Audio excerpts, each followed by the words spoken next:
Για να μαντέψω. Πρέπει να είσαι αδερφάρα. Φαίνεται τόσο πολύ. Τι να κάνω. Προσπαθώ να μην το δείχνω. Αλλά είναι αδύνατον. Μ' αρέσει να κουνιέμαι και να ξυρίζω την κορμάρα μου. Σκέφτομαι να κάνω αλλαγή φίλου. Νομίζω ότι θα έχω επιτυχία. Τι λες? Αναμφίβολα, έτσι και κατέβεις στη Συγκρού θα κάνεις πάταγο. Νομίζω ότι γουστάρεις, Λεωνίδα, να με γαμίσεις. Νομίζω ότι θέλεις.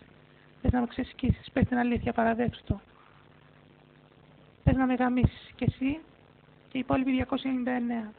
Καλύτερα να πεθάνω παρά να σε γαμίσω. Θα με γαμίσεις ή θα σε ευνοχήσω. Πω, τι πούστρα είσαι εσύ. Κοίτα να δεις, ρε παιδί μου, δεν γαμάμε αδερφές. Πώς το λένε, γκέγκε. Δεν δέχομαι, όχι, Λεωνίδα. Θα με γαμίσεις. Θα με ξεσκίσεις.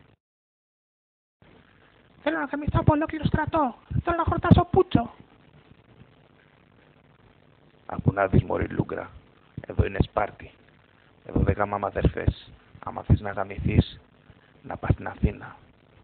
Να βρεις αυτούς τους Αθηναίους που γαμάνε αγοράκια. Κατάλαβες, μωρή αδερφάρα.